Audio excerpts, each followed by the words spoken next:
अस्सलाम वालेकुम my YouTube family, welcome to study of YouTube channel. आज जो टॉपिक हम डिस्कस करने जा रहे हैं वो है what is review of literature and how to write it on your own research paper या ऑन योर रिसर्च। तो टाइम ज़ाया किए बगैर हम टॉपिक की तरफ बढ़ते हैं। तो व्हाट इज़ लिटरेचर रिव्यू?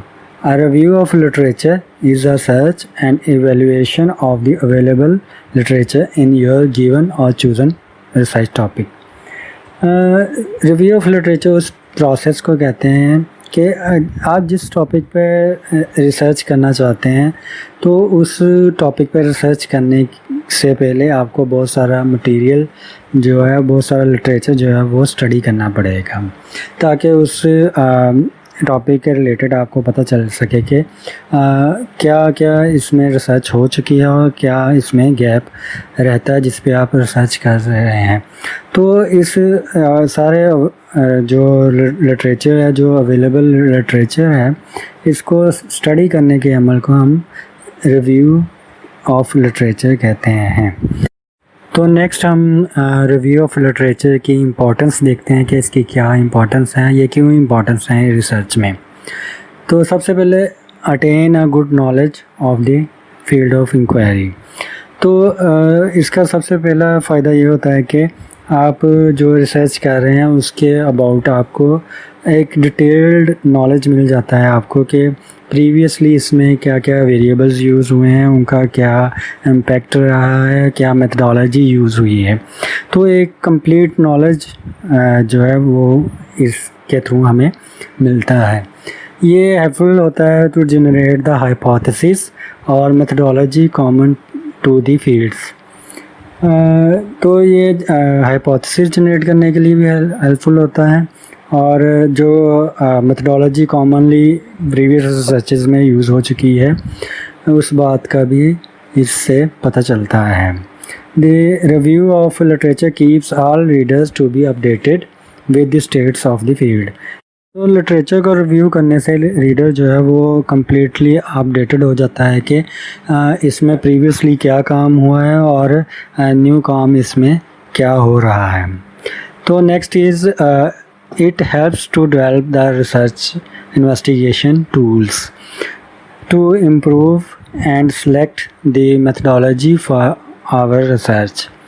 तो ये जो रिव्यू होता है वो इन्वेस्टिगेशन टूल्स जो होते हैं रिसर्च के उनको डेवलप करने में भी काफ़ी हेल्पफुल होता है। यानी प्रीवियसली अगर कोई कॉमन मेथडोलॉजी यूज़ हो रही है, कॉमन इन्वेस्टिगेशन टूल्स यूज़ हो रहे हैं, आप उसको अपडेट कर सकते हैं, आप उसको चेंज कर सकते हैं to perform the better research. So it is also provides the knowledge about the problems faced by the previous researcher while studying the same topic. Literature को रिव्यू करने से हमें इस बात का भी पता चलता है कि प्रीवियस रिसर्चर्स ने कौन कौन सी प्रॉब्लम्स जो हैं वो फेस किए हैं इस टॉपिक को स्टडी करने के लिए। So it is also helpful to finding the research gap. तो लिटरेचर को अगर हम रिव्यू करें तो इससे हमें ये बात भी पता चलती है कि प्रीवियसली इस टॉपिक पे क्या क्या काम हो चुका है और इसमें क्या क्या काम हो सकता है, यानी इसमें क्या रिसर्च गैप है जिस पे हम रिसर्च कर सकते हैं। तो ये इस वजह से लिटरेचर का रिव्यू करना काफ़ी इम्पॉर्टेंट समझा जाता है फॉर द रिसर्च। तो नेक्स्ट हम देखते हैं कि how to write review of literature, कि यानी रिव्यू ऑफ लिटरेचर हम अपने रिसर्च में कैसे लिख सकते हैं। तो इसके लिए हमें सबसे पहले तो हमने जो टॉपिक सेलेक्ट किया है उसके रिलेटेड हमें प्रीवियस जो काम हो चुका है उसको स्टडी करना पड़ता है। रिव्यू ऑफ लिटरेचर को हम मोस्टली पास्ट टेंस में लिखते हैं क्योंकि लिटरेचर जो होता है वो प्रीवियसली वर्क होता है जो प्रीवियस रिसर्चर ने किया होता है। तो हम अपनी रिसर्च में यही लिखेंगे कि फ़लाँ रिसर्चर ने फ़लाँ ईयर में फ़लाँ काम किया था और उसके फ़लाँ रिज़ल्ट्स आए थे। तो इसलिए इसको हम अपनी रिसर्च में पास्ट टेंस में लिखते हैं। Review of literature must be written in your own words to avoid the plagiarism. तो लिटरेचर रिव्यू जो होता है वो रिसर्चर अपने ओन वर्ड्स में लिखता है ताकि बाद में प्लेजरिज्म का कोई मसला ना पड़े। तो रिव्यू ऑफ लिटरेचर लिखने के लिए हमें चाहिए कि हम जिस पेपर का रिव्यू ऑफ लिटरेचर लिख रहे हैं अपनी रिसर्च के लिए, उसके जो मेन पॉइंट्स हैं रिसर्च के वो उसको हाईलाइट कर लें। तो जो जो हाईलाइट करने वाले पॉइंट्स हैं हम उसको वन बाय वन डिस्कस करते हैं। तो सबसे पहले आप देखें कि रिसर्च के मेन ऑब्जेक्टिव्स क्या हैं जिसका आप रिव्यू लिखना चाह रहे हैं। उसके बाद सैम्पल साइज़ को हाईलाइट करें कि प्रीवियस रिसर्च में कितना सैम्पल साइज़ लिया गया था। सैम्पल साइज़ के बाद आप सैम्पलिंग टेक्निक्स को हाईलाइट करें कि सैम्पल साइज़ किस टेक्निक के तहत इन्होंने लिया था। उसके बाद डेटा एनालिसिस को टेक्निक को हाईलाइट करें कि कौन सी डेटा एनालिसिस टेक्निक इस पेपर में यूज़ हुई है।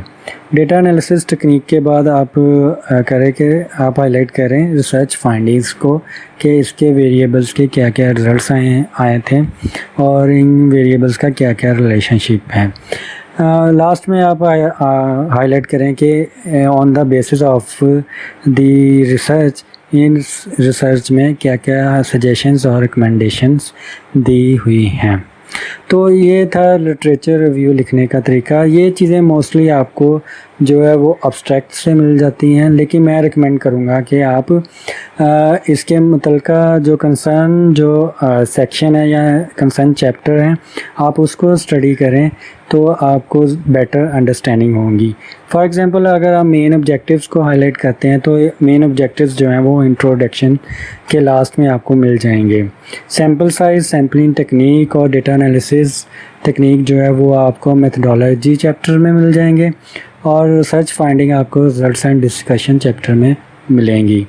और जो सजेशंस और रिकमेंडेशन हैं ये आपको कंक्लूजन या समरी में मिल जाएंगी। तो इट इज़ बेटर कि आप कंसर्न चैप्टर्स में जाकर इनको हाईलाइट करें क्योंकि आपने ये अपने रिसर्च में लिखनी है इन योर ओन वर्ड्स।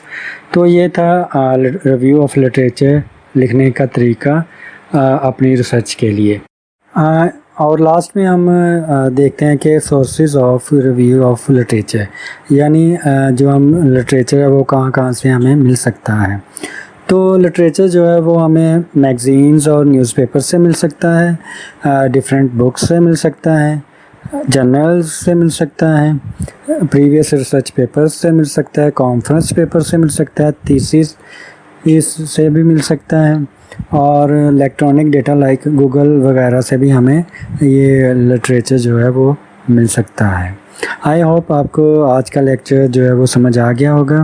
फिर भी अगर आपको कोई बात समझ नहीं आई तो आप हमें कमेंट बॉक्स में ज़रूर बताइएगा, हम इंशाल्लाह उसको सॉल्व आउट करेंगे। तो अगर आपने हमारा चैनल सब्सक्राइब नहीं किया तो प्लीज़ इसको सब्सक्राइब करें, वीडियो को लाइक और शेयर करें और बेल आइकन ज़रूर प्रेस कीजिएगा ताकि आपको हर आने वाले नए लेक्चर की नोटिफिकेशन सबसे पहले मिले।